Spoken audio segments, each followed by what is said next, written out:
Olá, tudo bem?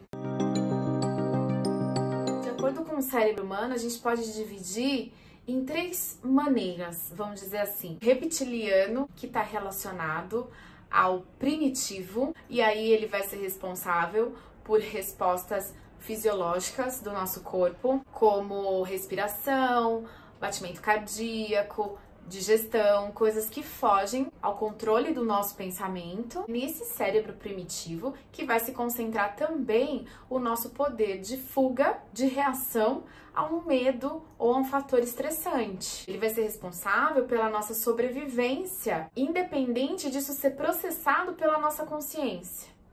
Depois a gente vai ter o cérebro mamífero. Esse vai ser conhecido como nosso cérebro emocional. Vai se responsabilizar pelas nossas emoções mais fortes: estresse, medo, raiva, ansiedade de separação, felicidade. E por último, a gente tem uma categoria que a gente vai chamar de cérebro humano, que é a parte pensante do nosso cérebro.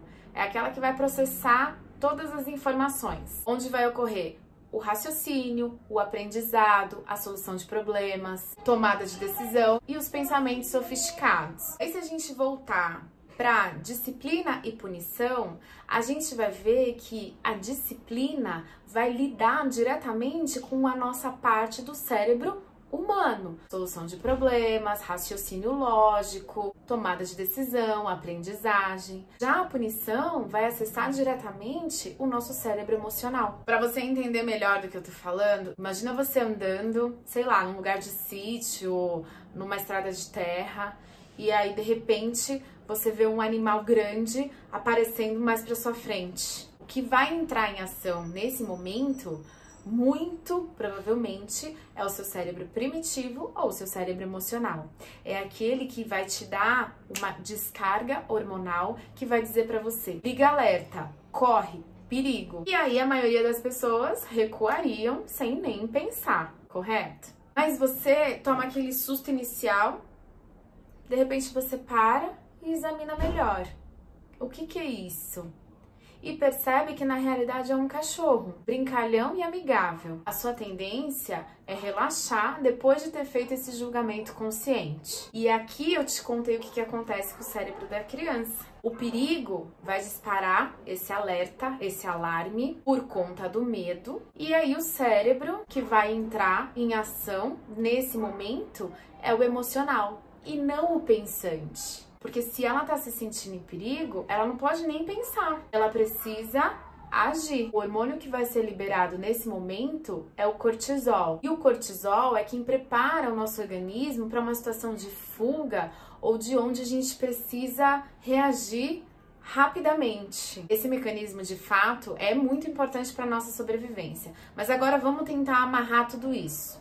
Eu tenho a punição, o cérebro, o funcionamento de tudo isso e vamos relacionar com a criança. Quando a gente pune, a gente está cometendo ações para receber um comportamento da criança baseado no medo. E o medo, a todo momento, não vai ser bom para o cérebro. Só que se a gente parar e pensar nas crianças pequenas, a gente vai ver que elas por si só já estão descobrindo o mundo. Elas são muito curiosas, muito destemidas, elas não conhecem os perigos exatamente, por isso elas exploram sem tanto medo.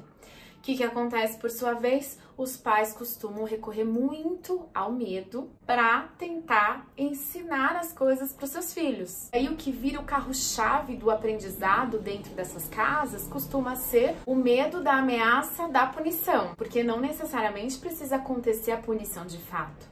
Somente a ameaça da punição já tende a cortar aquele comportamento que você está tentando cortar. Só que quando eu exponho essa criança ao medo excessivamente, eu posso a longo prazo trazer outras implicações para ela. Dentro dessas implicações, uma das possíveis serão os transtornos mentais, como depressão, como ansiedade, como transtorno de estresse pós-traumático, como compulsividades, porque para tudo isso eu não vou precisar da interferência do meu cérebro pensante, somente do emocional.